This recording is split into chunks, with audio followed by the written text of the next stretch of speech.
I don't need a servant. I need a wife. The words hit Lydia harder than the Wyoming winter wind that had driven her to this stranger's door. She'd run from one forced marriage straight into another man's trap, or so she thought. But Caleb Hartman wasn't like her stepfather's business partner with his soft hands and cruel smile. This cowboy's eyes held something different, something that terrified her more than any threat: honesty. Raw, unfiltered truth that stripped away every illusion she'd carried across 3 states. And she was too desperate to walk away. Now, before we continue, please subscribe to our channel and stay with me until the end of the story. Comment below with the city you're watching from. I love seeing how far these tales travel. Lydia's hand shook as she knocked on the ranch house door. 3 days without real food. 4 nights sleeping in abandoned barns. The money she'd stolen from her stepfather's desk had run out somewhere in Nebraska, and the Wyoming cold was meaner than any winter she'd known back east. The door opened. The man who filled the doorway wasn't what she'd expected. Tall, weathered, maybe 35, with eyes that looked straight through her pretenses. He didn't speak, just waited. "I'm looking for work." Her voice came out smaller than she'd intended. "Any work. I can cook, clean, mend." "No." The word was flat, final. He started to close the door. "Please." She hated how the word broke. "I have nowhere else to go." His hands stopped on the door. Those eyes studied her again, really studied her this time. Taking in the expensive dress, now covered in trail dust, the soft hands that had never done real labor, the desperation she couldn't hide. "You're running." It wasn't a question. Lydia's throat tightened. "That's my business." "Not if you bring trouble to my land." He leaned against the doorframe, arms crossed. "What's your name?" "Lydia Mercer." "Anyone following you, Lydia Mercer?" The truth would send her back into the cold. A lie would trap her later. She chose the truth. "Probably. My stepfather, he had plans for me. I didn't agree." Something shifted in his expression. Not sympathy, something harder. Understanding, maybe. "Come inside before you freeze." The house was sparse, but clean. A stone fireplace dominated one wall, throwing heat that made Lydia's frozen fingers ache as they thawed. She stood by the door, uncertain, while he moved to the kitchen and poured coffee from a pot that had been sitting on the stove. "Sit." She sat at the rough wooden table.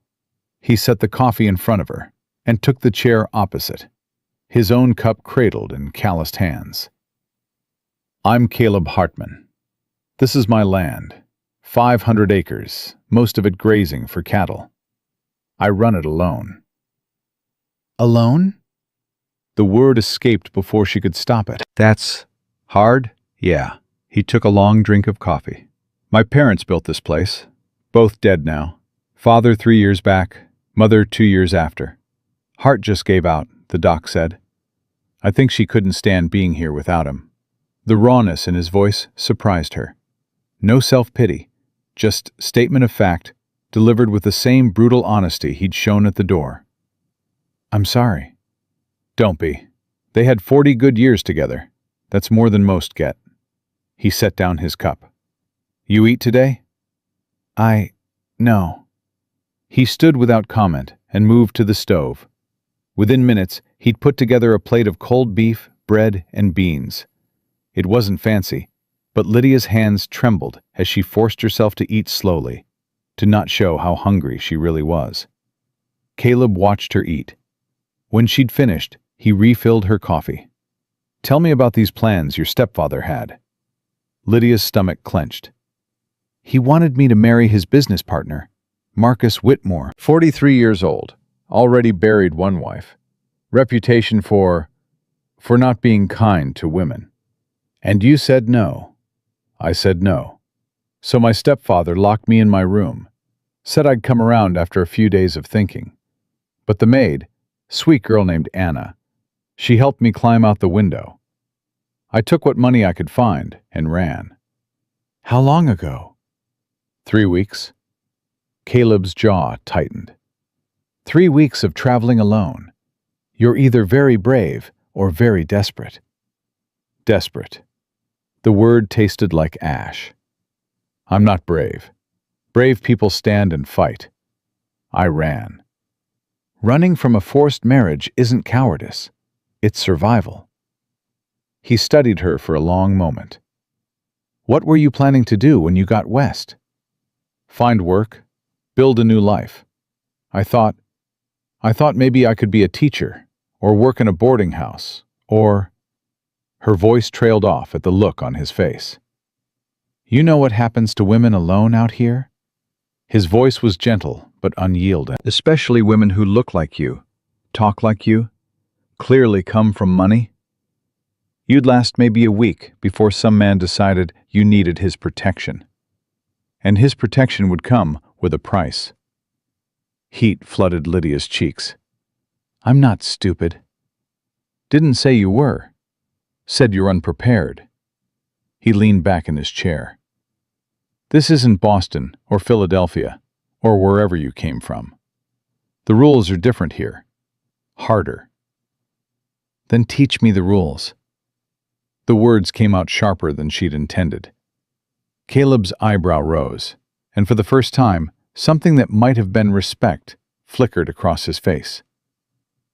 Teach you. Yes. I learned fast. I'm not afraid of hard work. Those hands say otherwise. Lydia looked down at her soft, uncalloused fingers. Shame burned through her, but she met his eyes anyway. Then my hands will change. Caleb stood and walked to the window, looking out at the snow-covered land. The silence stretched until Lydia thought she'd scream. Finally, he turned back. I don't need a servant. I need a wife. The world tilted. Lydia gripped the edge of the table. What? You heard me. His voice was steady, matter-of-fact, as if he just commented on the weather. This ranch needs a woman's work. Cooking, preserving food, managing the house, helping with spring calving, tending the garden. I need a partner who'll pull her weight. In exchange, you get protection, a home, and a name that'll keep your stepfather's reach away from you. You're proposing marriage to a stranger. I'm proposing a partnership. He crossed his arms. I'm not offering romance, Lydia. I'm offering honest work and mutual benefit. You need safety. I need help. Simple as that. Simple. She almost laughed. You think marriage is simple? I think honesty is simple. I won't lie to you, won't force you, won't hurt you. Can't promise love. Don't know if I have that in me anymore. But I can promise respect, fair treatment, and a roof over your head. Lydia's mind reeled. She'd fled one forced marriage, only to be offered another. But this was different. Caleb wasn't trying to own her. He was offering a transaction, clear terms laid out like a business contract. Why me? You could advertise for a mail-order bride, find someone who actually knows ranch work. Could, but you're here now, and you're desperate enough to say yes. Mail-order brides come with expectations, romance, courtship, promises I can't keep. You're practical enough to understand what I'm actually offering. The brutal honesty of it stole her breath. And if I say no? Then I'll give you supplies, point you toward the nearest town, and wish you luck. But Lydia? He met her eyes. You won't make it. Not alone. Not out here. She wanted to argue, wanted to prove him wrong. But the 3 weeks of running had taught her exactly how right he was. I need to think. Fair enough. Guest rooms down the hall. Take the night. Decide by morning. He showed her to a small, clean room with a bed that looked like heaven after weeks of barn floors. Then he left her alone with her thoughts and her terror, and her desperate calculations. Lydia sat on the bed and tried to think rationally.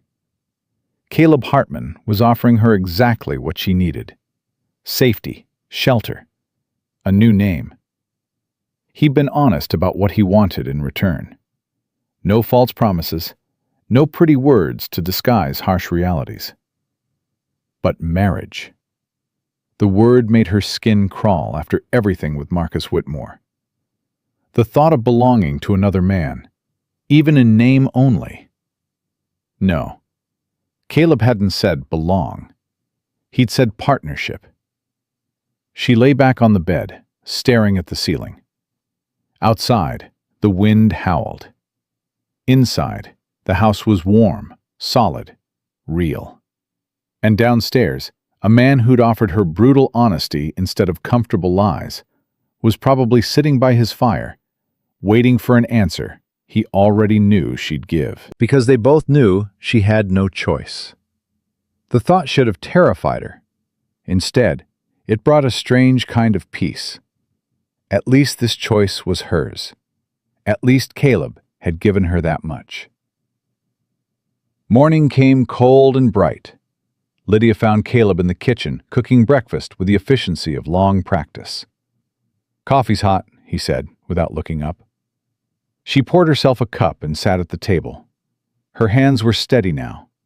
She'd made her decision somewhere in the dark hours before dawn. "I have conditions." Caleb glanced at her, something that might have been approval in his eyes. "Go on." "Separate rooms, unless we both decide otherwise." "Agreed." "I want to learn everything. Ranch work, cattle, horses, all of it. I won't be useless." "Wouldn't expect anything less." "And if my stepfather finds me, he won't get past me." The words were simple, absolute. "Anyone comes for you, they go through me first." Lydia took a deep breath. "Then yes, I'll marry you." Caleb nodded once, as if she'd just agreed to help mend a fence. "We'll ride to town today. Pastor Matthews will do it quick and legal. You'll need a ring." "I don't need—" "Yes, you do." He met her eyes. "People will talk anyway. Let's give them less to talk about." 3 hours later, Lydia stood in the small church in Redemption, Wyoming, wearing her dusty travel dress, while Pastor Matthews read through the ceremony with practiced speed. Caleb had bought her a simple gold band from the general store. Practical, plain, exactly what she should have expected. "Do you, Caleb James Hartman, take this woman?" "I do." "Do you, Lydia Ann Mercer?" "I do." "Then by the power vested in me, I pronounce you man and wife." No kiss. Caleb had warned the pastor beforehand. Just a handshake, a signed certificate, and they were married. Mrs. Caleb Hartman. The name felt foreign on the general store clerk's lips when she wrote it in the register for Lydia's new supplies. But Caleb had been right. The ring on her finger and his name on her papers created a shield. She wasn't a desperate runaway anymore. She was a rancher's wife. The ride back to the ranch was quiet. Lydia studied the man who was now her husband. He sat his horse with easy confidence, scanning the land with a constant vigilance of someone who'd learned to read every change in his environment. "What are you thinking?" The question surprised her. She hadn't meant to ask. "That we need to get you riding properly before spring." He glanced at her sideways. "Can't have my wife falling off her horse first time we check the herd." My wife. The words were casual, but they settled something in Lydia's chest. Not comfort exactly, more like acknowledgement. This was real now. She'd chosen this path, and Caleb was treating her like his partner already, not his property. "I'll learn." "No, you will."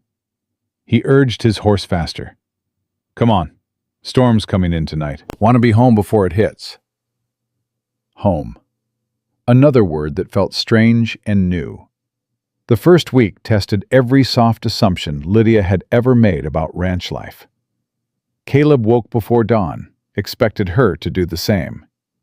He taught her to cook on the wood stove, to manage the fire so it didn't go out overnight, to preserve meat and ration supplies for the long winter. "Why are you being patient with me?" she asked on the third day, after she'd burned another pot of beans. Caleb looked up from where he was repairing a bridle. "You're learning. Learning takes time." "But I'm slowing you down. You could do all this faster yourself." "Maybe, but faster isn't the same as better." He went back to his work. "Besides, you'll get it. You're stubborn enough." The compliment, if that's what it was, warmed her more than it should have. By the second week, Lydia had found her rhythm. She could cook a decent meal, manage the household supplies, even help Caleb with the evening feeding when the cold wasn't too brutal. Her hands were developing calluses. Her back ached from work she'd never imagined doing. And somewhere in all of it, she'd stopped thinking about running. "You're getting stronger," Caleb said one night as they sat by the fire after supper. "Can see it in how you carry the water buckets." Lydia looked at her reddened hands. "My stepfather wouldn't recognize me." "Good." She glanced at him. He was cleaning his rifle, methodical and focused. "Do you ever regret it, asking me to stay?" His hands stilled. "Regret honest work and fair dealing? No." He met her eyes. "Do you? Regret saying yes?" The question deserved truth. "I don't know yet. Ask me in spring." Something that might have been a smile crossed his face. "Fair enough." The third week brought the first real test. Lydia was in the kitchen when she heard Caleb's voice from the yard, sharp and commanding. "State your business." She moved to the window. 3 men on horseback, well-dressed, not locals. Her blood froze. She recognized the youngest one, Thomas Porter, one of Marcus Whitmore's associates. Caleb stood between the riders and the house, rifle held casual but ready. "Looking for a young woman," the oldest rider said. "Lydia Mercer. Family's worried about her. Don't know anyone by that name. Pretty thing, dark hair. Ran away from home about a month back. Still don't know her." Caleb's voice was stone. "Now get off my land." Thomas Porter leaned forward. "We have reason to believe she might have come this way. If you're hiding her—" "I'm not hiding anyone. I'm telling 3 strangers to leave my property before I decide you're trespassing with intent." The rifle shifted slightly. Not pointed at them, but the message was clear.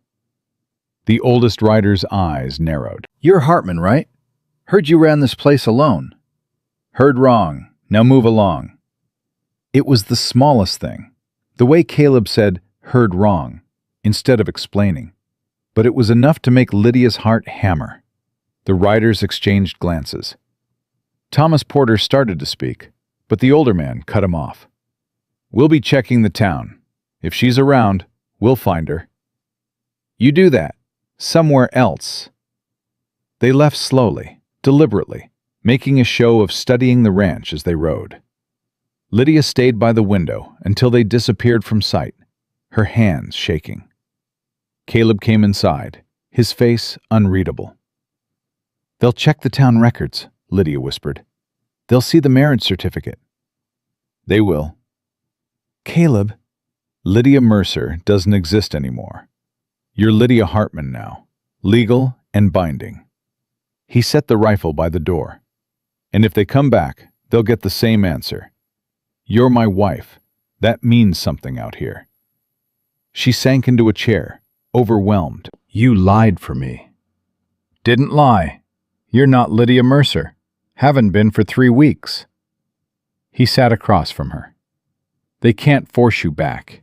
You're married to me now, and that's a legal bond they can't break." "Marcus won't give up. My stepfather won't." "Let them try." His voice was quiet but absolute. "This is my land. You're under my protection. They want you, they'll have to go through me. And I promise you, Lydia, they won't." The fierce certainty in his words broke something in her chest. She'd been running for so long, fighting alone, and here was this man she barely knew, standing between her and everything she feared. "Why?" The word came out broken. "Why protect me like this?" Caleb stood and moved to the fire, his back to her. When he spoke, his voice was rough. "My mother ran away once, before she met my father.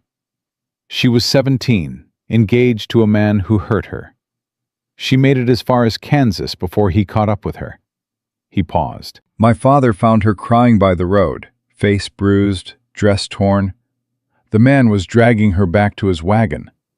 Pa put him in the dirt, brought my mother home, married her a week later." Lydia couldn't breathe. "She told me that story once, right before she died. Said my father gave her a life worth living. Said she'd have been dead within a year if he hadn't intervened." Caleb turned to face her. "So no, Lydia, I won't let them take you, because I know exactly what happens to women when men like that get their way." The words hung between them, raw, honest, devastating. Lydia stood on shaking legs and crossed to where he stood. She wanted to touch him, to offer comfort, but didn't know if she had the right. Instead, she stood close enough to feel his warmth. "Thank you." "Don't thank me for basic decency." "It's not basic, not when—" Her voice cracked. "You barely know me, and you're risking—" "Nothing I wouldn't risk anyway." He met her eyes. "This is my home, my land, my wife. They're not taking any of it." The word wife felt different now, heavier, more real. They stood there as the fire crackled and the wind howled outside, and everything between them shifted into something neither could name, but both understood. The riders came back 2 days later, but this time they brought the sheriff. Lydia watched from the kitchen window as Caleb met them in the yard, calm and unmovable as stone. "Sheriff Morrison," Caleb nodded to the lawman. "Caleb, these men say you're hiding a runaway." "Already told them. I'm not hiding anyone." "They say her name's Lydia Mercer." "Don't know anyone by that name. My wife's name is Lydia Hartman." Sheriff Morrison's eyebrows rose. "Your wife? Since when are you married?" 3 weeks ago. Pastor Matthews performed the ceremony. It's all legal and recorded in town." The sheriff looked at the 3 riders, then back at Caleb. "That true? You got a marriage certificate?" "In the house. Want to see it?" "That won't be necessary." Morrison turned to the oldest rider. "Looks like you're chasing a married woman. That's her legal right. Can't compel her to go with you." Thomas Porter's face darkened. "Her stepfather has rights. Her husband's rights supersede them. She's of age, married legal, living on private property." The sheriff's voice was firm. "Unless you have evidence of a crime, this is a domestic matter, and the law's on Hartman's side." The riders argued, threatened, tried every angle. But Morrison held firm, and eventually they had no choice but to leave. When they were gone, Caleb invited the sheriff inside. Lydia served coffee with hands that only trembled slightly. Morrison studied her over his cup. "You the woman they're looking for?" Lydia met his eyes. "I was Lydia Mercer. I'm not anymore." "They say you stole money from your stepfather."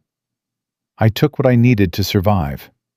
Her voice didn't shake. "He locked me in my room, tried to force me into marriage with a man twice my age.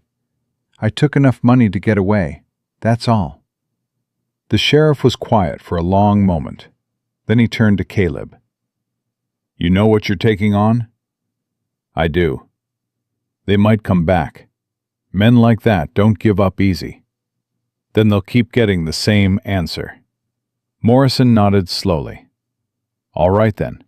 As far as I'm concerned, Mrs. Hartman is exactly who she says she is. Your lawful wife, living on your land. They try anything else, you let me know." When the sheriff left, Lydia sagged against the table. "He could have arrested me." "He's a good man. Fair." Caleb poured fresh coffee. "And he knows what forced marriages look like. His sister went through something similar." "Everyone out here seems to have a story." "That's because the frontier doesn't attract people with easy pasts." He handed her the coffee. "We're all running from something, Lydia. The question is whether we're running towards something better." She looked at him, this man who'd offered her honesty instead of promises, protection instead of possession, partnership instead of pretty lies. "Are we?" she asked quietly. "Running towards something better?" Caleb considered the question with the same seriousness he gave everything. "Ask me in spring." And despite everything, the fear, the uncertainty, the strangeness of this life she'd stumbled into, Lydia smiled. Spring came to Wyoming with mud and chaos and more work than Lydia had imagined possible. "Calving starts next week," Caleb said over breakfast one March morning. "You need to be ready." Lydia looked up from the biscuits she'd finally learned to make properly. "Ready how?" "Up all night sometimes. Blood, birth, death. It's not pretty, and it's not easy." He met her eyes. "Some of the cows won't make it. Some of the calves won't either. You need to be able to handle that." "I can handle it." "We'll see." The first birth came 3 nights later. Lydia woke to Caleb shaking her shoulder, his face grim in the lamplight. "Heifer's in trouble. Need your hands." She dressed fast and followed him to the barn. The young cow was lying on her side, panting, eyes rolling with panic. Caleb knelt beside her, already examining the situation. "Calf's breech. I need to turn it, but my hands are too big. You'll have to do it." Lydia's stomach lurched. "I don't know how." "I'll talk you through it. But Lydia," he looked at her hard, "if you can't do this, tell me now. This heifer dies if we wait." She thought about running, about saying no, about proving she was still the soft city girl who'd knocked on his door 4 months ago. Then she knelt in the straw and rolled up her sleeves. "Tell me what to do." Caleb's instructions were clear, calm, precise. Lydia pushed past her revulsion, past her fear, and followed every word. Her hands found the calf's legs, felt the impossible angle, worked to shift it while the heifer bellowed and thrashed. "Easy," Caleb murmured. To the cow or to Lydia, she couldn't tell. "That's it. You've almost got it. Just a little more." The calf shifted. Suddenly, everything moved fast. The birth, the mess, the wet, struggling creature sliding into the straw. The heifer lurched to her feet and immediately began licking her baby clean. Lydia sat back on her heels, covered in blood and fluids and exhaustion, and started to laugh. Caleb handed her a rag. "You did good." "I'm disgusting." "You saved their lives." He helped her stand. "That's not disgusting. That's ranching." She looked at her filthy hands, at the newborn calf struggling to stand, at Caleb watching her with something new in his eyes. Respect, maybe, or recognition. "Ask me again," she said. "Ask you what?" "If I regret saying yes." Caleb was quiet for a moment. Then, "Do you?" "No." The word came out fierce, certain. "Not for a second." He nodded once, and something settled between them that had nothing to do with their practical arrangement, and everything to do with earned trust. The calving season brought 12 more births, 2 losses, and a bone-deep exhaustion that Lydia learned to push through. She worked alongside Caleb from dawn until midnight, learning to read the cows, to spot trouble, to move fast when seconds mattered. "You're different," Caleb said one evening, as they washed up after a particularly difficult birth. "From when you first came." Lydia looked at her calloused hands, her sun-darkened skin, the muscles she'd developed from months of hard work. I had to be. No, you chose to be. He dried his hands on a towel. There's a difference. Before she could respond, a knock sounded at the door, hard, insistent. Caleb's face went still. He reached for the rifle he always kept nearby now. Stay here. Caleb, stay here. He opened the door with the rifle held ready. A woman stood on the porch, maybe 50, well-dressed, with hard eyes and a harder mouth. Mr. Hartman? Yes. I'm Victoria Mercer, Lydia's stepmother. She looked past him into the house. I've come to speak with my daughter. Lydia's blood turned to ice. She stepped forward before Caleb could stop her. I'm not your daughter. I never was. Victoria's smile was cold. Still dramatic, I see. May I come in? Or shall we discuss family matters on the porch for all your neighbors to hear? Caleb stepped aside, but the rifle didn't move far from his hand. Victoria entered like she owned the place, surveying the simple room with barely concealed disdain. So this is what you chose. A dirt rancher and his hovel. Get to the point, Caleb said flatly. Victoria turned to Lydia. Your stepfather is willing to forgive this embarrassment. Marcus Whitmore has agreed to overlook your behavior if you return within the week. The wedding can proceed as planned. No! Don't be foolish, child. You're playing at being a rancher's wife. But we both know you're not cut out for this life. How long before you realize what you've thrown away? Lydia felt Caleb tense beside her, but she kept her voice steady. I threw away a cage. I found a partnership. There's nothing to forgive, and nothing to return to. Partnership, Victoria laughed. You think this man married you for partnership? Please. He needed a cook and a broodmare. At least Marcus would have kept you in comfort. That's enough. Caleb's voice cut like a blade. You've said your piece. Now leave. I'm not finished. Yes, you are. He moved to the door and opened it. Lydia's made her choice. It's legal and binding. You have no claim on her. Victoria's face flushed with anger. This isn't over. Her stepfather has resources you can't imagine. He'll make your life hell until she comes to her senses. He can try. Caleb's voice was quiet, dangerous. But every attempt will be documented, every threat recorded, every harassment reported to Sheriff Morrison. And if any harm comes to my wife or my property, I'll make sure your husband faces charges.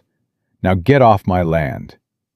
Victoria stared at him, clearly unused to being dismissed. Then she turned to Lydia one last time.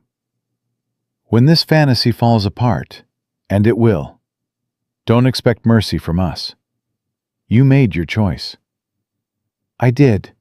Lydia's voice didn't shake. And I'd make it again. After Victoria left, the silence in the house felt heavy. Caleb checked the windows, secured the doors, then finally set the rifle down. She'll tell your stepfather you're not coming back. I know. Things might get worse before they get better. I know that too. Lydia sat at the table, her hands trembling now that the confrontation was over. Caleb, what she said, about you needing a cook and a... I know what I need. I told you from the start. He sat across from her. But Lydia, I need you to understand something. What we have, this partnership, it's real. Not because I said so, but because you've earned it. Every day, every birth, every meal, every choice to stay when you could have run. That's real. The words cracked something in her chest. She called it a fantasy. Let her. People who've never built something from nothing always think it's too good to be true. He reached across the table and, for the first time since their wedding, took her hand. This is work. Hard, honest work. There's nothing fantasy about it. His hand was rough, warm, solid. Lydia held onto it like an anchor. Thank you. For what? For seeing me, not who I was supposed to be, but who I actually am. Caleb's grip tightened slightly. Same back to you. The moments stretched between them, fragile and new. Then Caleb released her hand and stood. Storm's coming. We need to check the herd before it hits. They rode out together, Lydia on the mare Caleb had been training her with for months. She'd learned to ride properly now, not the side saddle nonsense she'd known back east, but real riding that let her keep pace with Caleb across the rough terrain. The cattle were scattered across the upper pasture. They worked in tandem to move them to lower ground, anticipating each other's movements without needing words. It was like a dance they'd learned without realizing, each step coordinated through months of shared labor. You've gotten good at this, Caleb called across the distance. Had a decent teacher. Teacher's only as good as the student's willingness to learn. They got the last of the herd moved, just as the first drops started falling. By the time they reached the barn, the rain was coming down hard, turning the yard to mud. Inside the barn, they worked together to settle the horses, check on the new calves, make sure everything was secure. The rain hammered on the roof, and Lydia realized she wasn't afraid. Not of the storm, not of Victoria's threats, not of the uncertainty ahead. What are you smiling about? Caleb asked. I'm happy. The admission surprised her. I didn't think I'd ever say that again, but I am. Caleb studied her in the dim light. Good. You deserve to be. So do you. Something shifted in his expression. Lydia. A crash from outside cut him off. They both froze. Stay here. Caleb grabbed a pitchfork and moved toward the barn door. Not a chance. Lydia picked up a shovel and followed. They found the source quickly. A section of fence had collapsed in the storm, and 3 cows had wandered through the gap toward the road. Caleb cursed and handed Lydia the pitchfork. Help me turn them back. If they get to the road in this weather... They didn't need to finish the thought. They worked through the driving rain, pushing the stubborn cattle back toward the pasture, while the wind tried to knock them sideways. Mud sucked at their boots. Lightning cracked overhead. One of the cows panicked and bolted. Lydia ran after it without thinking, her boots slipping in the mud. She got ahead of it, waved her arms, shouted until her voice went raw. The cow turned, crashed back toward the others. Caleb caught her arm as she stumbled. You trying to get yourself killed? Trying to save your cattle. Our cattle. The words came out harsh, loud over the storm. They're ours, Lydia. This whole place, it's ours, so don't take stupid risks with my partner's life. She stared at him, rain streaming down her face. Your partner? Yes. He pulled her upright. Now help me fix this fence before we lose the whole damn herd. They worked for 2 hours in the storm, bracing the fence with whatever they could find, getting the cattle secured. By the time they stumbled back to the house, they were both soaked, exhausted, covered in mud. Lydia's teeth chattered as she peeled off her wet coat. Caleb built up the fire, then brought her a blanket. Go change. I'll make coffee. She wanted to argue that she could help, but her hands were shaking too hard. She changed into dry clothes and came back to find Caleb doing the same, both of them drawn to the fire like moths. The coffee was terrible, too strong, slightly burned, but it was hot, and they drank it anyway. You called me your partner, Lydia said finally. Caleb stared into his cup. That's what you are. You said our cattle, our place. It is. Caleb. She waited until he looked at her. When we got married, you said this was a business arrangement, that you couldn't promise, I know what I said. Has that changed? The silence stretched. The fire crackled. Outside, the storm raged on. I don't know, Caleb said finally.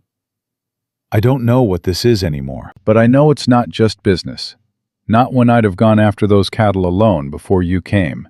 And now, all I could think about was you slipping in that mud and breaking your neck. He set down his cup. I know I sleep better knowing you're down the hall. I know your coffee's better than mine, and your biscuits are better than my mother's ever were. I know when you laugh at something stupid one of the calves does, it makes this place feel less empty. Lydia couldn't breathe. Caleb, I'm not good at pretty words, Lydia. Can't promise you romance or poetry or any of that.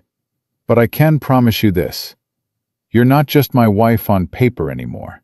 You're my partner in truth. And if that's all we ever have, I'll count myself lucky. She crossed the space between them and kissed him. It wasn't romantic.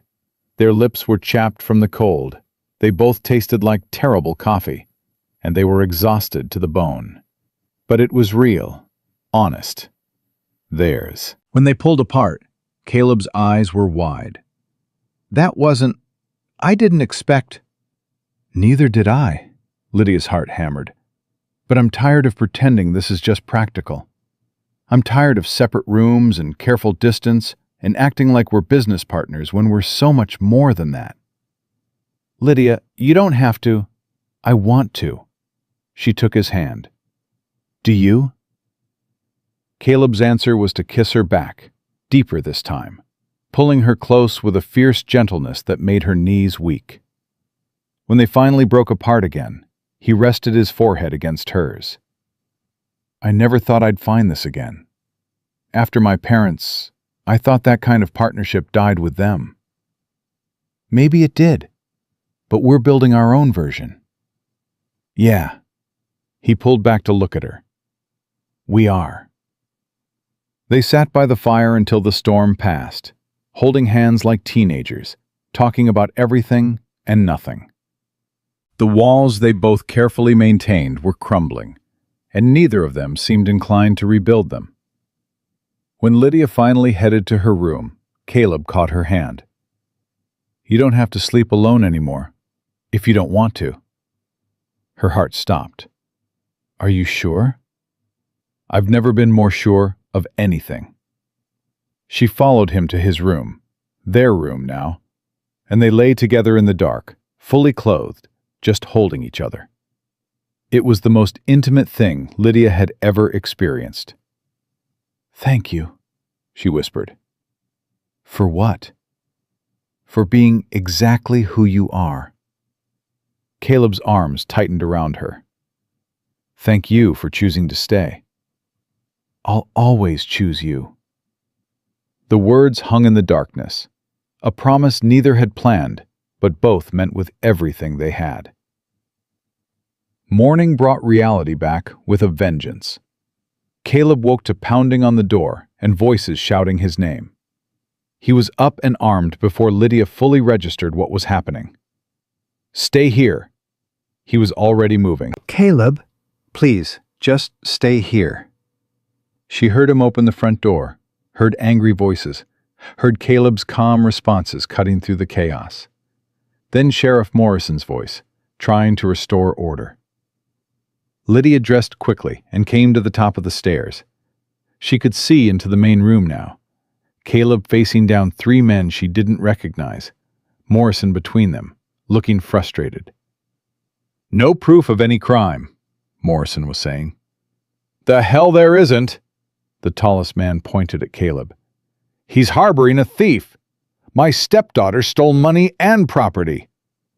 Your stepdaughter is legally married and living on private property, Morrison cut in. Unless you have a warrant, I don't need a warrant to retrieve my own property. You're not retrieving anything. Caleb's voice was flat. My wife stays here. End of discussion. That's when Lydia saw it, the flash of metal in the tall man's hand. Her stepfather was drawing a pistol. No! She flew down the stairs without thinking. Don't! Everything happened at once. Her stepfather turned toward her voice. Caleb moved to intercept. Morrison reached for his own weapon. And Thomas Porter, standing in the doorway, raised a rifle aimed directly at Caleb's back. But the bullet hit the ceiling. Morrison had knocked Porter's rifle up just as he fired, and now the sheriff had the man face down on the floor, knee in his back, wrenching the weapon away. "Attempted murder!" Morrison shouted. "I've got 3 witnesses!" Lydia's stepfather went white. "Thomas, you fool!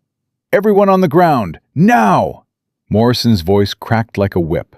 The men hesitated. "I said now, or I start shooting back." They dropped. Caleb moved fast, collecting weapons while Morrison kept his pistol trained on the group. Lydia stood frozen on the stairs, her heart trying to break through her ribs. "You all right?" Caleb's eyes found hers. She nodded, not trusting her voice. "Mrs. Hartman, I need you to ride to town," Morrison said, not taking his eyes off the men. "Get Deputy Collins. Tell him to bring chains." "I'm not leaving Caleb." "Lydia, go." Caleb's voice was gentle but firm. "We need the deputy. I'll be fine." She ran. The ride to town blurred together, her hands shaking on the reins, the mare's hooves pounding, her mind replaying that moment when she'd seen the rifle pointed at Caleb's back. She'd almost lost him. Before they'd even really begun, she'd almost lost him. Deputy Collins rode back with her, bringing 2 other men from town. By the time they returned, Morrison had the 4 men lined up against the wall, hands tied with rope from Caleb's barn. Her stepfather's face was purple with rage. "This is illegal detention. I'll have your badge. You'll have a cell." Morrison nodded to Collins. "Attempted murder, threatening a lawful marriage, trespassing with weapons, conspiracy to commit kidnapping. That enough charges for you, Mr. Mercer?" "Kidnapping? She's my daughter." "Stepdaughter. And she's of legal age, legally married, and has made clear she wants nothing to do with you." Morrison's voice was ice. "You brought armed men onto private property with intent to forcibly remove a woman against her will.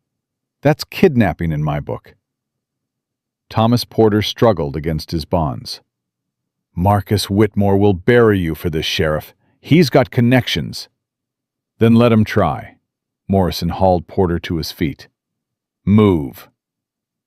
They took the men away. Caleb stood in the doorway until the riders disappeared, then finally lowered his rifle. His hands were shaking. Lydia went to him. "Caleb." "I'm fine." "You're not." She took the rifle from his hands and set it aside. "Neither am I." He pulled her close then, holding her so tight she could barely breathe. "When I saw him draw that pistol, when I realized Porter had a rifle on me." "I know." "If Morrison hadn't been faster." "But he was." She pulled back to look at him. "We're safe. We're both safe." "For now." Caleb's jaw was tight. "But Lydia, this isn't over. Whitmore has money, influence.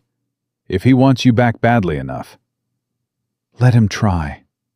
She said it with more courage than she felt. "I'm not going anywhere." The trial came faster than expected. Marcus Whitmore did indeed have connections, but Sheriff Morrison had something better. 4 witnesses, an attempted murder charge, and a judge who'd lost his own daughter to a forced marriage 20 years ago. Judge Harrison listened to the testimonies with a face carved from granite. When Lydia took the stand, she told everything: the locked room, the threats, the forced engagement, the escape. Her stepfather's lawyer tried to paint her as a rebellious child, a thief, a liar. "Mrs. Hartman," the lawyer sneered, "isn't it true you married Mr. Hartman purely for convenience? That this so-called marriage is nothing but a legal fiction?" Caleb stood before Lydia could stop him. "That's a lie." Judge Harrison banged his gavel. "Mr. Hartman, sit down." "No, Your Honor." Caleb's voice carried through the courtroom. "I won't sit here and let anyone call my marriage a fiction. My wife is my partner in every sense that matters. She works my land, tends my cattle, built a life alongside me from nothing. That's more real than any fancy wedding with empty promises." "Mr. Hartman, I love her." The words rang out clear and absolute. "And I won't let these men take her from me." The courtroom went silent. Lydia couldn't breathe. Caleb met her eyes across the distance, and everything else disappeared. Judge Harrison cleared his throat. "That's quite enough. Mr. Hartman, you'll have your chance to testify." He turned to the jury. "The question before you is simple. Did these men attempt to forcibly remove a legally married woman from her home using threats and weapons? The law is clear on this matter." The jury deliberated for 30 minutes. They found all 4 men guilty. Her stepfather got 6 months for conspiracy and threatening behavior. Thomas Porter got 2 years for attempted murder. The other 2 men got lesser sentences. Marcus Whitmore, who hadn't been present but had financed the operation, faced civil charges that would tie him up in court for years. Outside the courthouse, Lydia finally let herself shake. Caleb wrapped his coat around her shoulders. "You said you loved me." "I did." "In front of everyone." "Seemed like the right time." He studied her face. "Was I wrong?" "No." She grabbed his shirt and pulled him down to kiss her, right there on Main Street with half the town watching. "You were exactly right." Someone whistled. Someone else laughed. Caleb's ears turned red, but he kissed her back anyway. "Let's go home," he murmured against her lips. Home. The word had never sounded better. But home brought new problems. 2 days after the trial, Lydia found Caleb in the barn, staring at a stack of papers with a face like thunder. "What's wrong?" "Bank letter." He handed it to her. "Your stepfather filed a lien against the ranch before he got arrested. Claims I owe him the money you stole, plus damages for taking his daughter." Lydia read through the legal language, her stomach sinking. "Can he do this?" "His lawyer thinks so. They're demanding $3,000, or they'll force a sale of the property." "3,000? Caleb, that's—" "Everything. The ranch, the cattle, all of it." He sank onto a hay bale. "I don't have that kind of money. No one out here does." "Then we fight it. We get a lawyer." "With what? Legal fees would bankrupt us just as fast." He looked at her, and for the first time since she'd met him, she saw real defeat in his eyes. "Maybe you should leave. Go somewhere he can't find you. At least then the lien—" "No!" The word came out fierce. "I'm not leaving you. We'll find another way." "Lydia," "I said no." She knelt in front of him. "You stood up in that courtroom and told everyone you loved me. You think I'm walking away from that? From you? From everything we've built?" "We'll lose it anyway if we can't pay." "Then we'll lose it together." She took his hands. "But we're not giving up yet.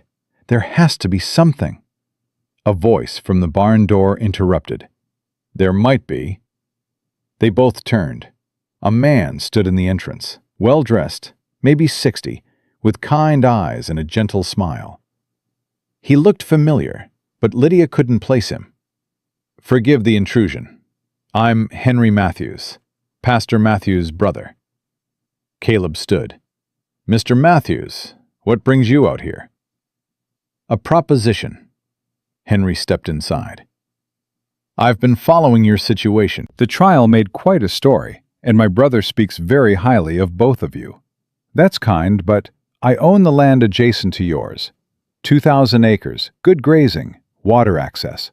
I'm getting too old to manage it properly, and I have no children to pass it to." He looked between them. "I'd like to offer you a deal." Lydia's heart started to pound. "What kind of deal?" "I'll lend you the $3,000 to clear the lien. In exchange, you manage my land along with yours, and when I pass, the property transfers to you. All legal, all binding." Caleb shook his head. "Mr. Matthews, that's too generous. It's practical. My land needs someone who'll care for it the way your parents cared for this place. I've watched you work, Caleb. Watched how you and your wife have built something real here. That's what I want for my land after I'm gone. But $3,000 is an investment in the future. Besides, it's not a gift. You'll earn every penny managing my herd, maintaining my fences, keeping the property running. Henry pulled out a contract. I had my lawyer draw this up. Read it, think about it. But know this, I'm not offering out of pity. I'm offering because you two remind me of what marriage should be, what partnership should be. Lydia read through the contract with shaking hands. It was exactly as Henry described. Fair, clear, binding. Almost too good to be true. Why us? She asked. You could hire a foreman, keep control of your land. Because I saw you in that courtroom. Henry's voice was gentle. I saw a woman who'd run from one kind of cage and found freedom in honest work and honest love. I saw a man willing to risk everything to protect his wife. That's the kind of people I want managing my legacy. Caleb looked at Lydia. She nodded. We accept, Caleb said. And thank you. Thank me by making that land thrive. Henry handed over the contract. Now, let's go deal with that bank. The bank manager's face when they walked in with Henry Matthews was worth every moment of fear. Henry laid $3,000 on the desk in crisp bills. This covers the Hartman debt, plus interest. I'll need a receipt and full release of the lien. Mr. Matthews, I didn't realize. Then you should have asked before filing fraudulent claims. Henry's voice turned cold. My lawyer will be reviewing this entire situation. If we find evidence of collusion between the bank and Marcus Whitmore, there will be consequences. The lien was released within the hour. Walking out of the bank, Lydia felt like she could breathe for the first time in months. The ranch was safe. They were safe. And they had a future that stretched beyond just survival. We need to celebrate, she said. Caleb raised an eyebrow. Celebrate how? Dance with me. Lydia, I don't. Dance with me, Caleb Hartman. Right here, right now. There was no music, just the sound of the wind and the distant call of birds and the beating of her heart. But Caleb took her in his arms anyway, and they swayed together in the middle of Main Street while people watched and whispered and smiled. I do love you, he murmured, in case that wasn't clear. I love you too. She rested her head against his chest. Thank you for fighting for me. Always will. They rode back to the ranch in comfortable silence, hands linked between their horses. The future felt wide open now, full of possibility instead of threat. But possibility brought its own challenges. That night, as they lay together in bed, Caleb traced patterns on her arm. Henry's land means twice the work. We'll need help come summer. We'll hire someone. And more cattle means more risk. One bad winter could wipe us out. Then we'll be careful, plan better, save more. She turned to face him. Caleb, what's really bothering you? He was quiet for so long, she thought he wouldn't answer. Then, I'm afraid I'll fail you, that I'll lose it all somehow, and you'll realize you chose the wrong man. Look at me. She waited until his eyes met hers. I didn't choose you for your land or your cattle or your money. I chose you because you're honest, because you see me as a partner, not property. Because when I'm with you, I'm not running anymore. I'm home. Lydia, and if we lose everything tomorrow, I'd still choose you. Every time, every day, for the rest of my life. He kissed her then, deep and desperate, and she poured everything she had into kissing him back. All her love, all her trust, all her absolute certainty that this was where she belonged.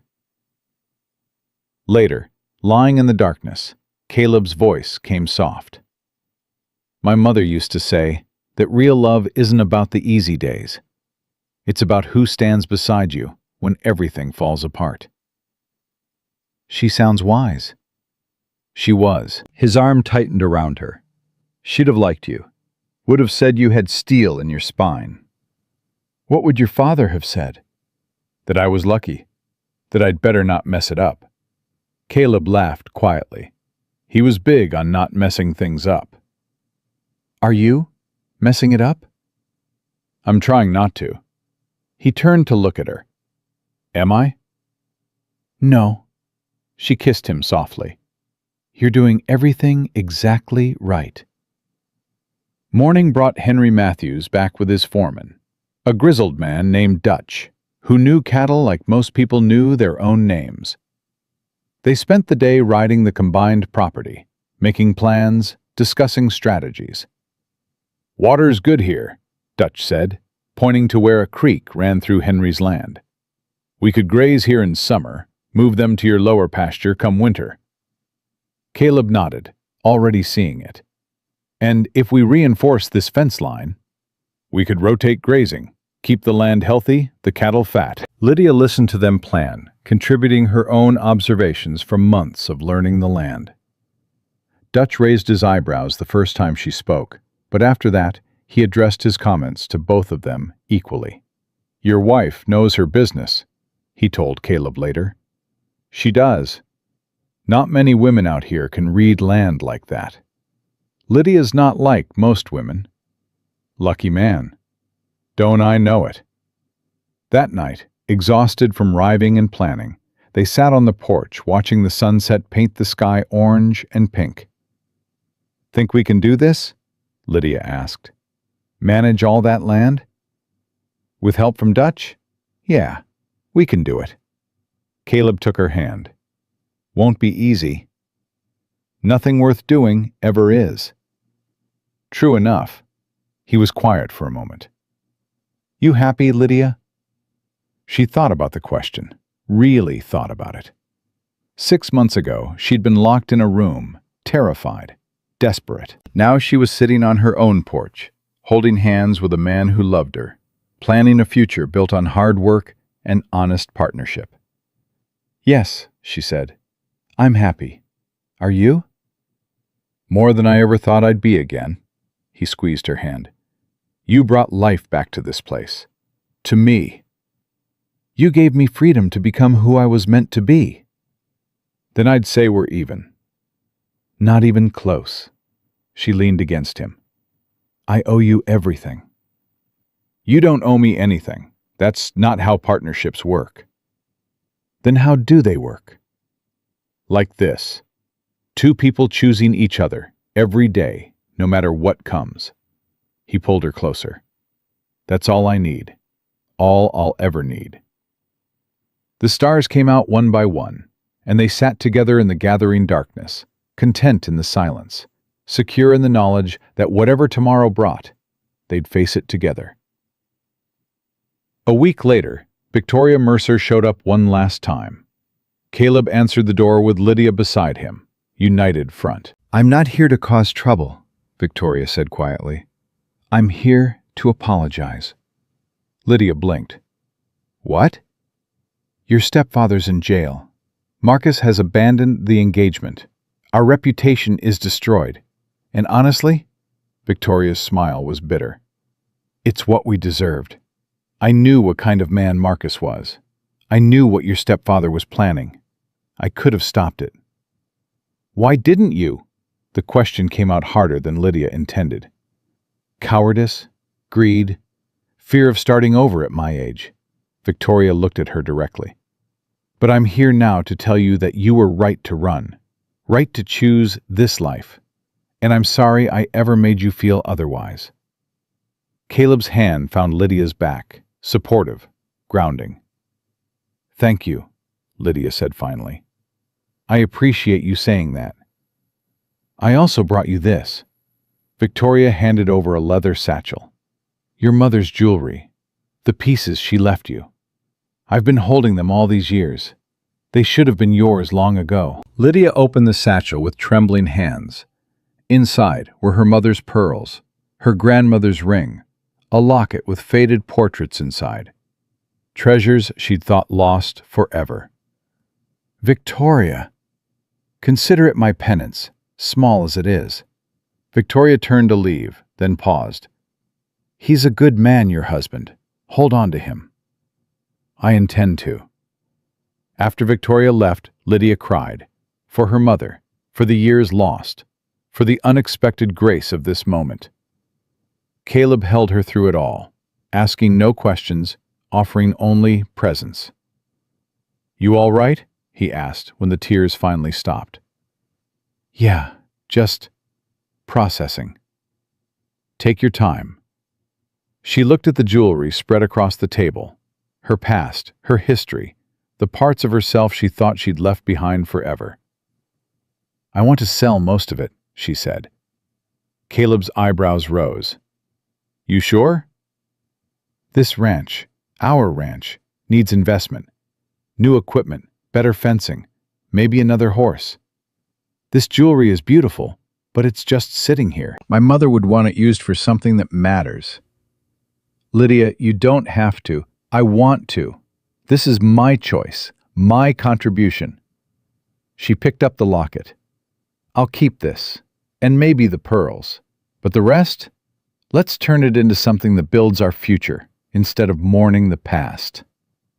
Caleb pulled her close. You sure you want to tie your fortune to mine? Already did. This just makes it official. She kissed him. We're partners, remember? All in, together. All in, he agreed. Together. The jewelry brought more money than Lydia expected. The jeweler in Cheyenne examined each piece with careful reverence before making his offer. $5,000 for everything except the locket and pearls. Lydia's breath caught. 5,000? Your grandmother's ring alone is worth $2. The rest is quality work, real gems. Someone will pay top dollar for these pieces. He looked at her over his spectacles. You sure you want to sell? Family heirlooms are hard to replace. I'm building new family heirlooms, Lydia said firmly. In land and cattle and a life worth living. The jeweler smiled. Then I'd say your grandmother would be proud. Caleb was waiting outside with the wagon. When Lydia showed him the bank draft, he went pale. 5,000? Lydia, that's ours. For the ranch, for our future. She climbed up beside him. What should we buy first? You mean, what should you buy? That's your money. Our money. We're partners, remember? She kissed his cheek. Now stop arguing and start planning. They spent the ride home making lists, dreaming out loud, interrupting each other with new ideas. By the time they reached the ranch, they'd planned out every dollar twice over. Wire for the fencing, definitely, Caleb said. And we need another plow horse. Maybe breeding stock. 2 good bulls would improve the herd quality. What about a proper chicken coop and seeds for expanding the garden? Seeds are cheap. We can afford both, he grinned at her. Never thought I'd be having this conversation. Never thought I'd have the money to make real improvements. Well, now we do, so let's make them count. They started with the fencing. Dutch brought his crew, and they spent 3 weeks running new wire across both properties, connecting what had been separate into one cohesive whole. Lydia worked alongside the men, learning to stretch wire, sink posts, build gates that would last decades. Your wife works harder than half my crew, Dutch told Caleb one evening. Don't let her hear you say half. She'll want to prove it's all of them. Dutch laughed. Fair point. She's got spirit, that one. More than spirit. She's got spine. The new bulls arrived in June. Massive, powerful animals that made the existing herd look scrawny by comparison. Caleb and Dutch spent hours integrating them carefully, watching for fights, making sure the transition went smoothly. These bulls will transform our calf quality in 2 years, Dutch said. Good investment. Lydia's investment, Caleb corrected. She's the one who made it possible. That night, Lydia found Caleb sitting on the porch, staring at the expanded pastures with an expression she couldn't read. "What's wrong?" "Nothing's wrong. That's the problem." He pulled her down beside him.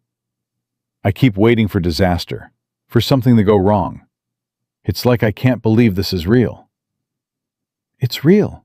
We made it real." "You made it real. If you hadn't shown up at my door, if you hadn't let me in, I'd be dead, or worse." She took his hand. "We saved each other, Caleb. That's what partners do." He was quiet for a long moment. "I want to give you something. Something that's just yours." "You've given me everything." "No. I've given you work and partnership and a share in all this. But I want to give you something that's only yours. Something no one can take away." Lydia's throat tightened. "What are you talking about?" "Come with me." He led her to the barn, to a stall she thought was empty. Inside stood a beautiful mare, dappled gray with intelligent eyes and a gentle disposition. "Her name's Silver. She's yours. Not ours, yours. I bought her with money I saved from selling hides last winter. She's trained for riding and work, gentle enough for a beginner, but smart enough to grow with you." Lydia couldn't speak. She moved into the stall slowly, letting the mare sniff her hand, running her fingers through the soft mane. "Caleb, she's beautiful." "You needed your own horse, one you could count on, that's just yours." He leaned against the stall door.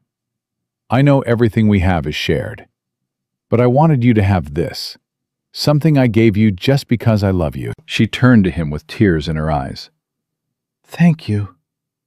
"You're welcome." She kissed him there in the barn, surrounded by the smell of hay and horses and home, and thought she'd never been happier in her entire life. Then the drought hit. It started gradually, a few weeks without rain, the grass turning from green to brown. Then a month. 2 months.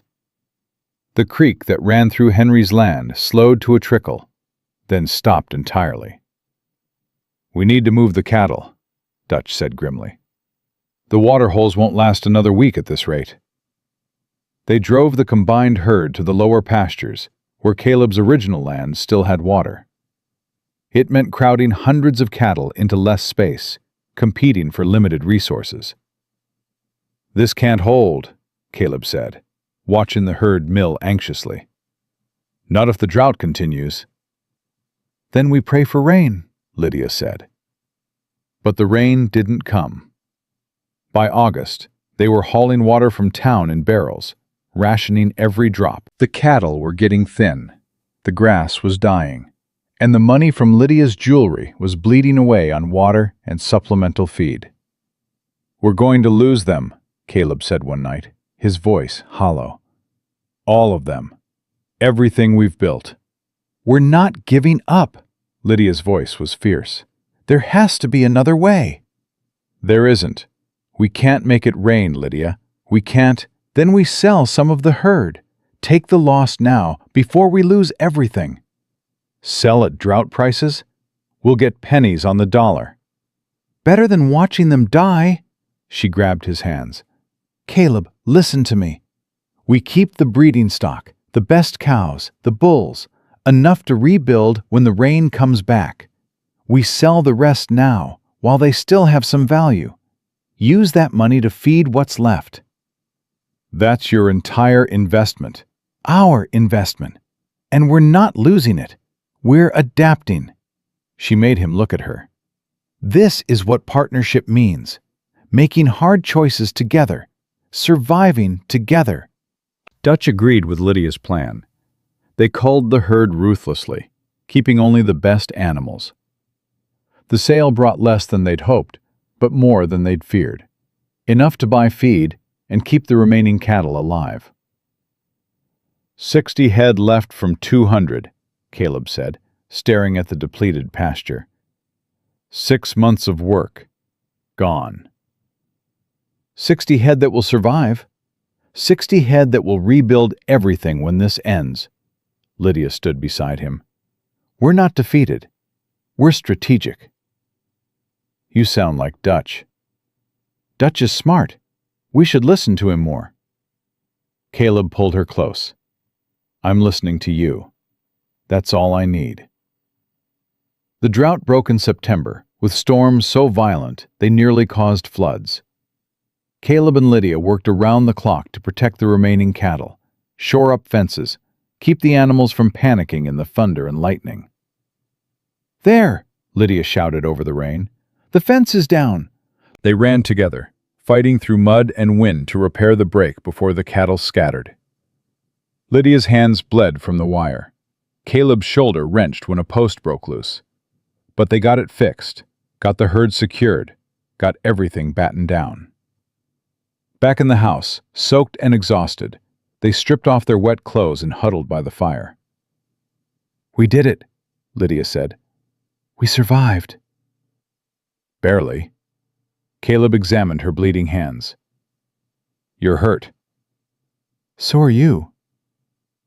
I'm used to it. Well, I'm getting used to it.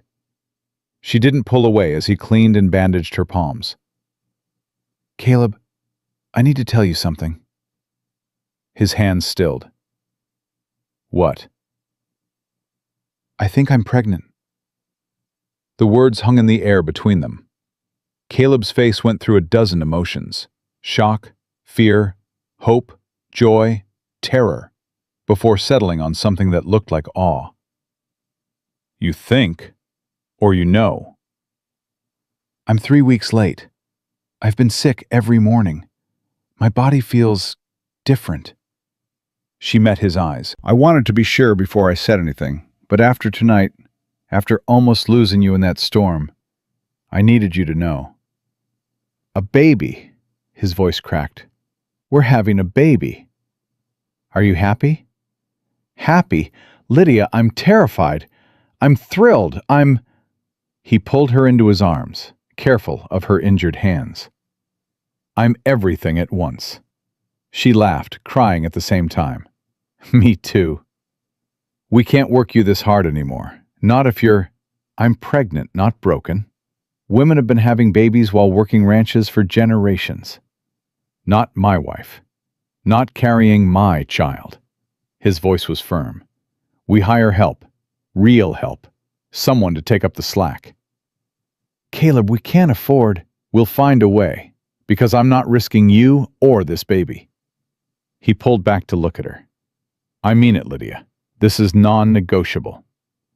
She wanted to argue, wanted to prove she was strong enough to do it all. But the fierce protectiveness in his eyes made her realize this wasn't about her strength. It was about his love. Okay, she said softly. We'll hire help. Thank you. They sat by the fire as the storm raged outside, planning for a future that suddenly included 3 instead of 2. And Lydia felt her heart expand with a hope she'd never dared imagine. But hope brought its own complications. Dutch found them a hired hand, a young man named Jesse who'd worked cattle in Texas before drifting north. He was good with animals, willing to work hard, and cheap enough that they could afford him. He was also charming, handsome, and too interested in Lydia for Caleb's comfort. Your wife's looking well, boss, Jesse said one morning, watching Lydia gather eggs. Pregnancy suits her. Caleb's jaw tightened. Focus on the cattle, Jesse. Just making an observation.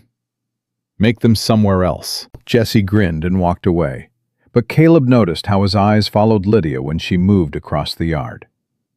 How he was always there to help her with heavy lifting, offering assistance she didn't need, lingering too long in conversation. He's just being friendly, Lydia said when Caleb mentioned it. He's being more than friendly. Caleb, are you jealous? Yes.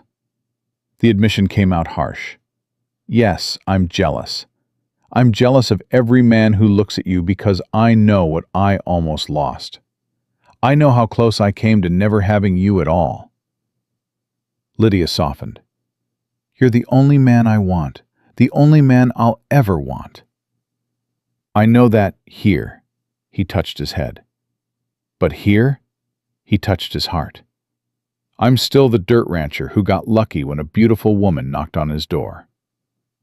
No, you're the man who saw me as a partner when everyone else saw me as property. You're the father of my child. You're my husband in every way that matters. She took his face in her hands. And if you think I'd trade that for anything or anyone, then you don't know me at all. He kissed her then, deep and possessive, making sure anyone watching knew exactly who she belonged to. But the tension with Jesse escalated 2 weeks later, when Caleb came back from checking the northern fence line to find Jesse in the kitchen, sitting too close to Lydia, his hand on her arm. Get out. Caleb's voice was quiet, deadly. Jesse stood slowly.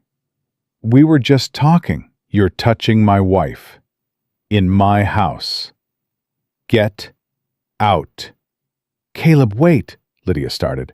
Stay out of this. Caleb's eyes never left Jesse.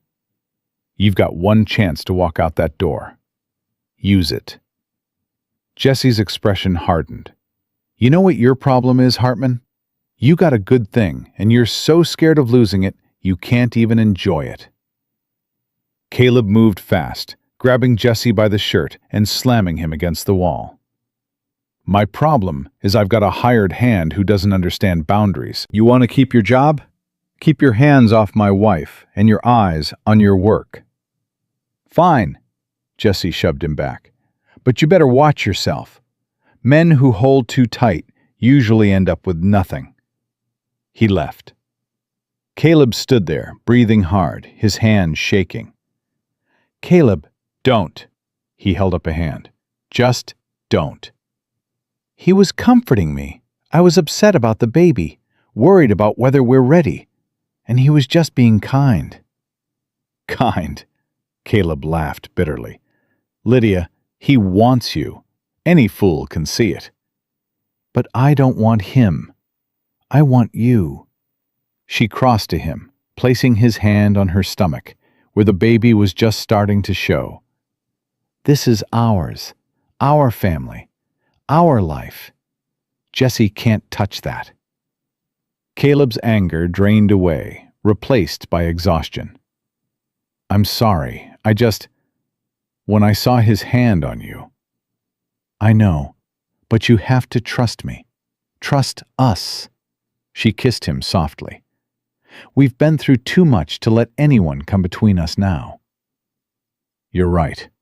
He pulled her close. I'm sorry. Don't be sorry.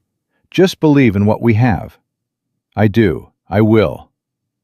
But Jesse quit the next morning, leaving a note that said he'd found work elsewhere.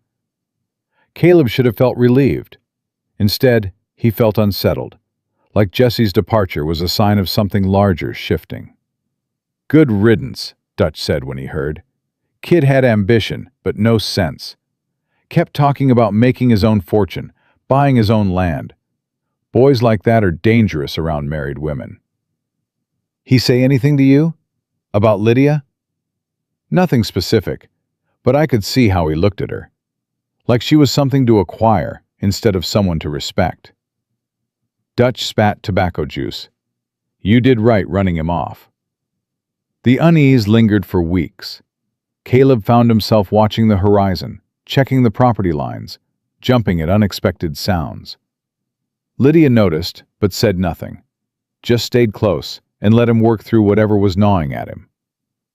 Then Henry Matthews showed up with news that explained everything. Jesse filed a claim on the eastern section of my land. Says it's unclaimed territory, not included in my original deed. Caleb's blood ran cold. That's a lie. Your deed covers everything to the river. I know, but he's got a lawyer arguing technicalities, and the land office is taking it seriously. Henry looked old suddenly, worn down. If he wins, he could force a sale. Take a quarter of what I promised you. We'll fight it. Get our own lawyer. With what money? The drought took everything I had saved. I can't afford a legal battle." Henry's hands shook. "I'm sorry, Caleb. I thought giving you this land would secure your future. Instead, I might have ruined it." "No." Lydia's voice was fierce. "Jesse did this because Caleb fired him. This is revenge, pure and simple. We'll prove it." "How?" "I don't know yet, but we will." She looked at Caleb. "We didn't survive forced marriages and drought and attempted murder just to lose to a spoiled boy with a grudge." Caleb felt something settle in his chest. She was right. They'd fought too hard to give up now. "Dutch," he called. "Get me everything you know about Jesse. Where he worked before, who he knew, why he came north. Everything." "What are you thinking?" "I'm thinking nobody runs that kind of legal play without money behind them. And Jesse didn't have 2 nickels to rub together when he worked here." Caleb's eyes narrowed. "Someone's funding this. We find out who, we find out why, and we shut it down." Dutch came back 3 days later with information that made everything click into place. Jesse's real name is Jesse Whitmore, Marcus Whitmore's nephew. Lydia's face went white. "No." "Marcus sent him here to get close to you, to find leverage. When that didn't work, he switched to legal tactics." Dutch's expression was grim. "This land grab is just the opening move.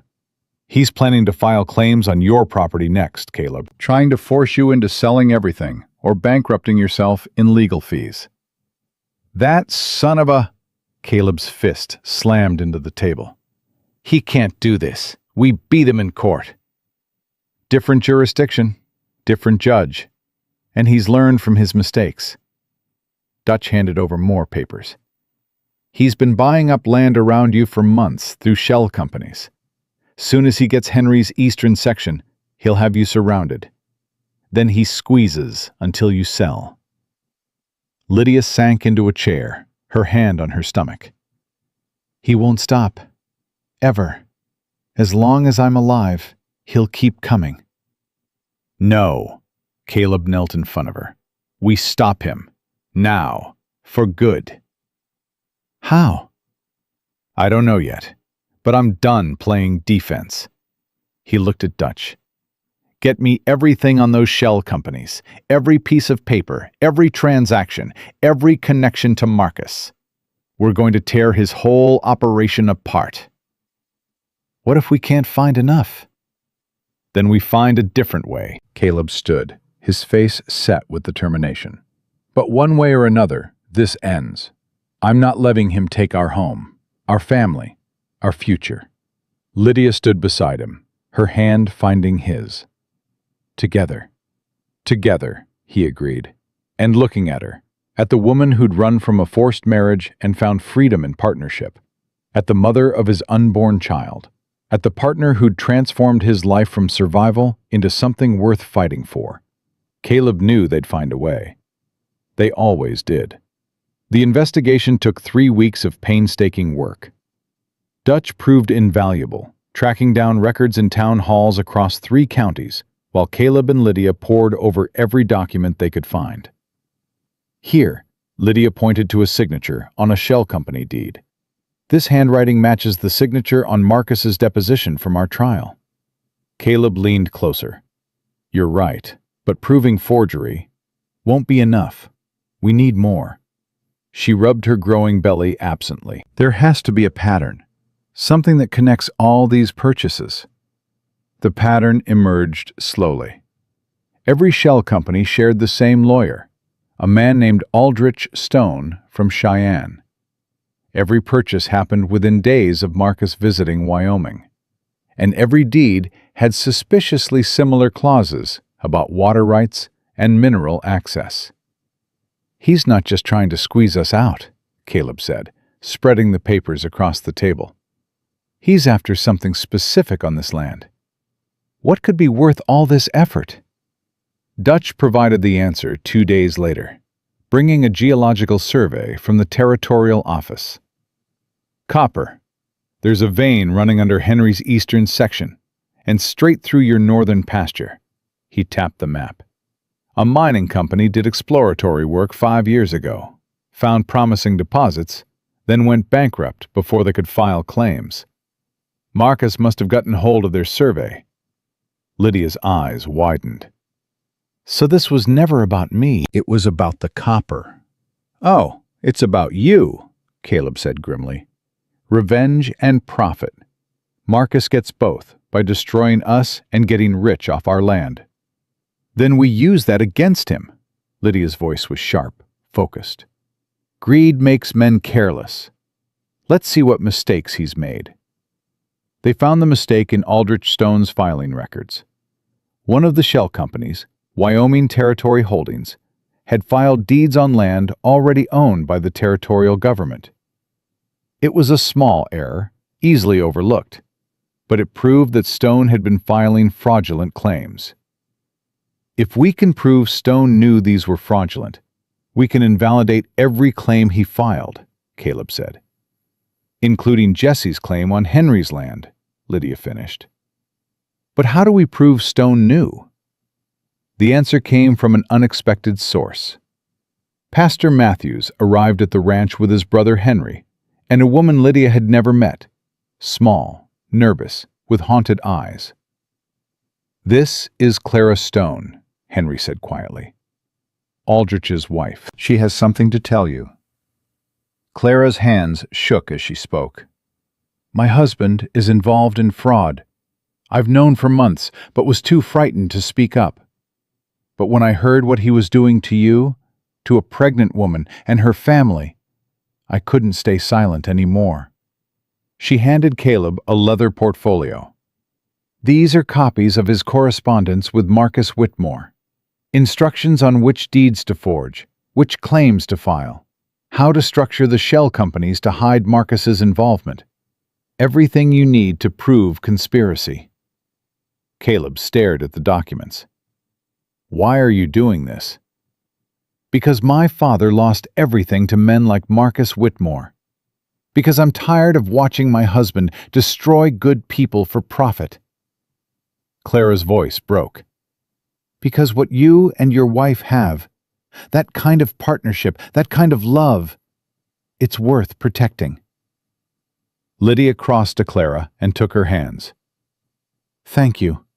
You're very brave. I'm terrified. Aldrich will destroy me when he finds out. Then you stay here, Caleb said, under our protection. And when this is over, you'll have the thanks of everyone Marcus tried to ruin. Clara stayed. They gave her the guest room and set Dutch to guard the house while Caleb rode to Cheyenne with the evidence. Lydia wanted to go with him, but her pregnancy was advancing, and the ride would be too dangerous. Come back to me, she said, holding him tight before he left. Always. He kissed her, his hand resting on her belly. Take care of our baby. Take care of yourself. Caleb was gone 3 days.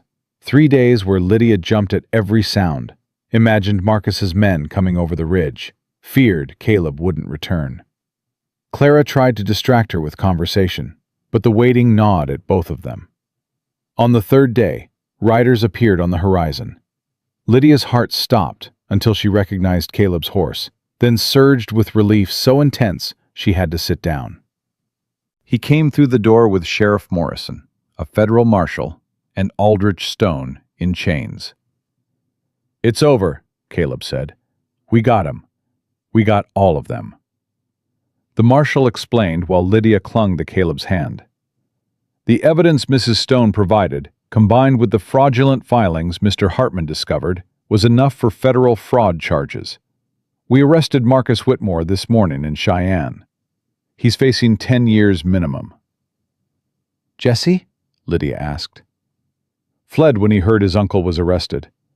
We'll find him, but he's the least of your worries now. Morrison looked at Clara. Mrs. Stone, you'll need to testify.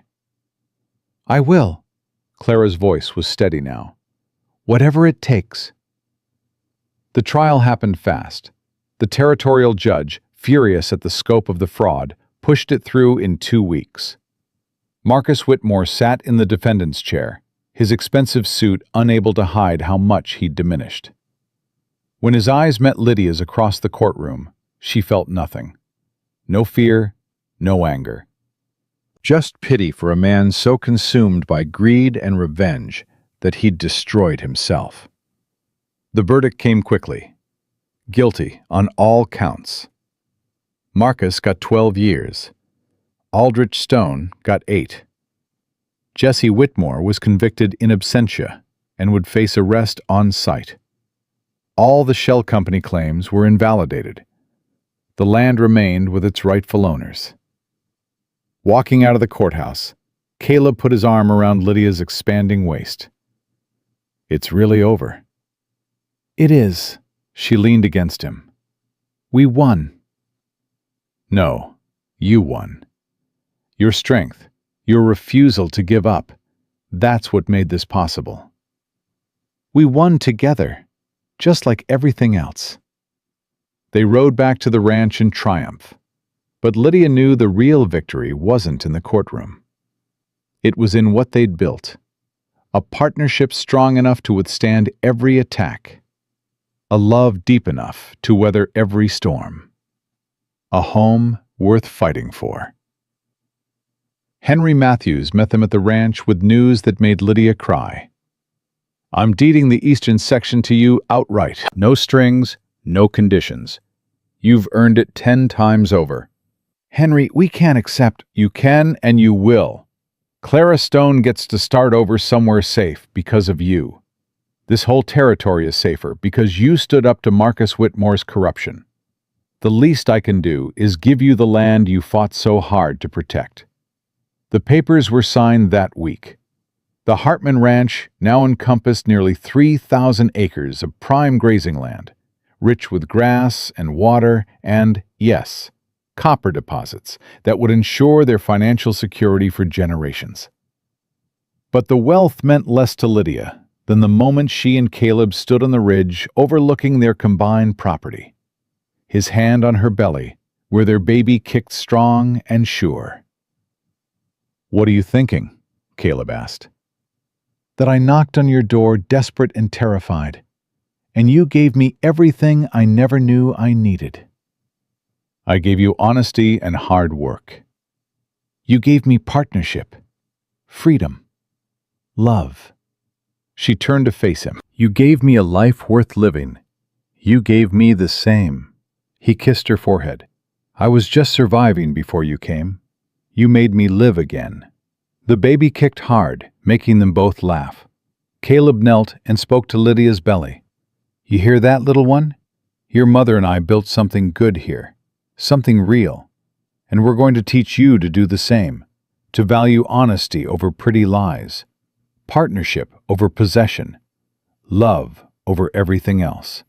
Lydia ran her fingers through his hair, overwhelmed with gratitude for this man who'd seen her not as property, but as a partner, who'd protected her not to own her, but to free her, who'd loved her not despite her past, but because of who she'd chosen to become.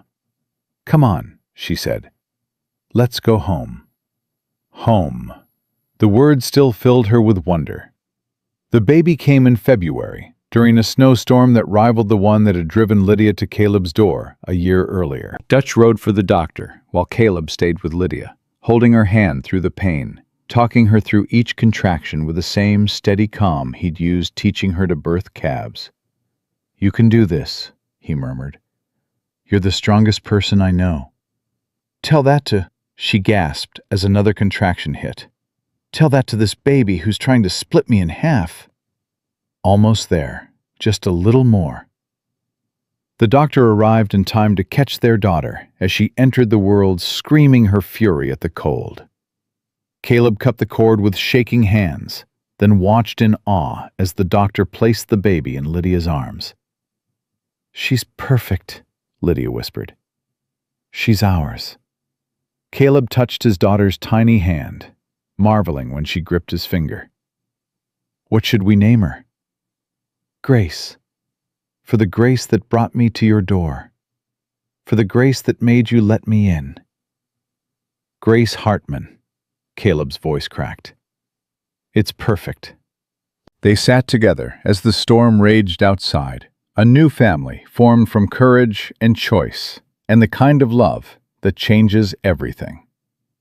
Clara Stone stayed on as their housekeeper, finding peace in the daily rhythm of ranch work and the safety of people who valued her courage. Dutch married a widow from town and built a house on the western section of the property, becoming not just a foreman, but family. The copper vein proved as rich as the survey promised.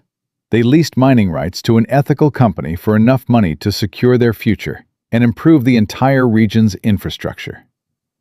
The town of Redemption grew, prosperity spreading to everyone who'd stood with them against Marcus Whitmore's corruption. But the real wealth was measured in other ways. In Grace's first steps across the porch. In the way Caleb still kissed Lydia every morning, like he couldn't quite believe she was real. In the partnership that had started as a desperate bargain and become the foundation of everything good in both their lives. On Grace's first birthday, they stood together on that same ridge, watching the sunset paint the sky orange and gold. Their daughter toddled between them, squealing with delight at absolutely nothing. And Lydia thought about the girl she'd been, locked in a room, terrified, certain her life was over. "What are you smiling about?" Caleb asked. "Everything. All of this." She gestured at the land, their home, their daughter. "I was running from a forced marriage when I found your door. I thought I was running toward survival. I never imagined I was running toward everything I'd ever wanted." "His words were more dangerous than you expected?" Lydia laughed, remembering that first night. "I don't need a servant. I need a wife." Those words changed my entire life. "Changed mine too." Caleb pulled her close. "Best decision I ever made, being honest with you from the start. Best decision I ever made was saying yes." Grace tugged on Lydia's skirt, demanding attention. They scooped her up together, this child born from courage and choice, and walked back toward the house where lamplight glowed warm against the gathering dark. Lydia looked back once at the ridge, at the vast land stretching out under the Wyoming sky, and thought about all the women who'd run before her, who'd escaped forced marriages only to find new prisons, new masters, new forms of captivity.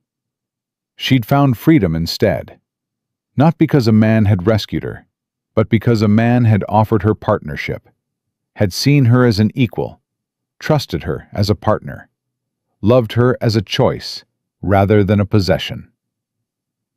And in choosing each other every day, through drought and danger, through fear and fury, through every challenge life threw at them, they'd built something that couldn't be broken by greed or revenge or the small-minded cruelty of men who saw women as property to acquire. They'd built a home, a family, a legacy of partnership that would pass to Grace and her children and every generation that followed. Caleb had been right that first night. This wasn't romance. It was something better. Honest work, mutual respect, and the deep, abiding love that grows when two people choose each other, not out of desperation, but out of recognition of what they could build together. Standing in the doorway of their home, Grace in her arms and Caleb's hand warm in hers, Lydia knew with absolute certainty that she'd found exactly where she belonged. Not because fate had led her here, but because she'd had the courage to knock on a stranger's door, the strength to accept an impossible offer, and the wisdom to recognize that the most dangerous thing Caleb Hartman had ever said to her wasn't a threat at all, but the most honest promise anyone had ever made. That if she chose partnership with him, she'd never have to face the world alone again.